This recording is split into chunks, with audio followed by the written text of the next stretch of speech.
খাদিজা উনিও 3 বছর জেল খাটলেন। কি স্ত্রী ছিল, কি স্ত্রী! আল্লাহু আকবার। এজন্য আল্লাহ বললেন ওয়াজাদাকা আইলান ফাআগনা। ও নবী, আপনি নিঃস্ব ছিলেন, দরিদ্র ছিলেন, খাদিজার মাধ্যমে আমি আপনারে ধনী বানায়া দিলাম। সুবহানাল্লাহ পড়েন। তাহলে 3টা অনুগ্রহের কথা আল্লাহ বললেন। এবার আল্লাহ 3টা কর্মসূচি দিবেন বিশ্ব নবীকে, 3টা ওয়ার্ক প্ল্যান দিবেন, কর্মসূচি। কি দিবে? কয়টা? জোরে বলতে হবে, কয়টা? আল্লাহ 1 নম্বর কর্মসূচি ঘোষণা করলেন, ফাআম্মাল ইয়াতীমা ফালা তাকহার। ও নবী, প্রথম কর্মসূচি হলো খবরদার এতিমের সাথে খারাপ আচরণ করবেন না। কারণ আপনি নিজেই এতিম ছিলেন। এতিমের কি কষ্ট আপনার ভালো জানা। এতিমরা সমাজে সুবিধা বঞ্চিত, কেউ তাদের আদর করে না। ছোটবেলায় বাচ্চাদের সাথে যখন খেলতে যেতেন, সবার বাবা এসে তাদেরকে নিয়ে যেত, আপনাকে নেওয়ার কেউ ছিল। এতিমের যে কি জ্বালা, কি যে কষ্ট, এটা আপনি জানেন। এজন্য খবরদার, ফাআম্মাল ইয়াতীমা ফালা তাকহার। এতিমের সাথে রূঢ় আচরণ করবেন না, তুচ্ছ জ্ঞান করবেন না। এতিমের মাথায় হাত বুলিয়ে দেন, মর্যাদা বাড়ায়া দিবে কে? এক সাহাবী বলে, নবী, আমার হৃদয়টা বড় শক্ত, চোখ দিয়ে পানি নামে না, হৃদয় নরম হয় না। কেমন করে আমি আমার হৃদয়টারে নরম করতে পারি গো নবী? আপনি আমাদেরকে বলে দেন। বিশ্বনবী বলেন, তুমি যদি তোমার হৃদয় নরম করতে যাও, 3টা জিনিস করবা। ইরহামিল ইয়াতীম, এতিমের উপর রহম করো। ওয়ামসা আলা রাসিহি, এতিমের মাথার মধ্যে হাত বুলিয়ে দাও। ওয়া আতইম তুআমাকা মাআহু, তোমার খাবার এতিমের সাথে শেয়ার করো। ইয়ালিনু কলবুক, তোমার হৃদয়টারে নরম করে দিবে কে? এজন্য এতিমের মাথায় হাত বুলিয়ে দিবেন, দেখবেন আপনার হৃদয় নরম হয়ে গেছে। সুবহানাল্লাহ পড়েন। এতিমরে ভালোবাসবেন। এতিমরে ভালোবাসা মানে নবীকে ভালোবাসা, কারণ নবী নিজেও এতিম ছিল, ঠিক কি না?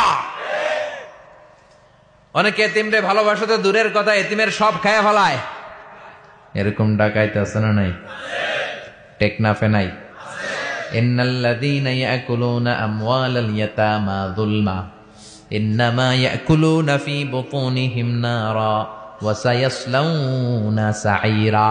যারা এতিমের সম্পদ আত্মসাৎ করে, এতিমের মাল জুলুম করে খায়, ওরা আসলে সম্পদে খায় নাই, মালামাল খায় নাই। আল্লাহ বলে ওরা জাহান্নামের আগুন পেটে ঢুকিয়েছে।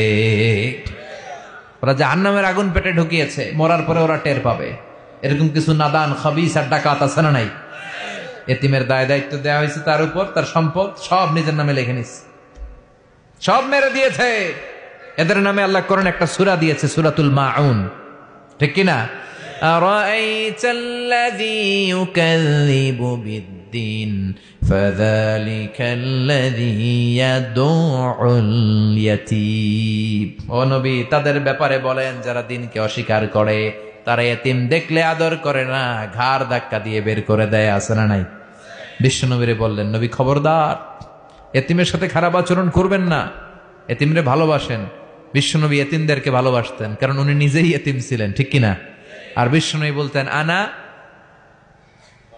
ওয়া কাফিলুল ইয়াতীম কাহাকাযা ইয়াউমাল কিয়ামা ওয়া ফিল জান্নাহ। বিশ্বনবী বলতেন, আমি আর এতিমের লালন পালনকারী এইভাবে একসাথে জান্নাতি প্রতিবেশীর মতো থাকবো।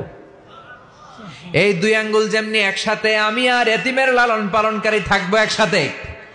আর যারা এতিমের মাল খেয়ে দেয়, ওরা থাকবে জাহান্নামে। চিল্লায় এখন, ঠিক কিনা? প্রথম কর্মসূচি, ফাআম্মাল ইয়াতীমা ফালা তাকহার। ও নবী, এতিমের সাথে খারাপ আচরণ করবেন না। 2 নম্বর কর্মসূচি, ওয়া আম্মাস সাইলা ফালা তানহার। ও নবী, যারা ভিক্ষুক, যারা ফরিয়াদি, তাদেরকে কোনোদিন ধমক দিবেন না। কারণ আপনি গরিব ছিলেন, একদিন ছিল না? আপনার কিছু ছিল না।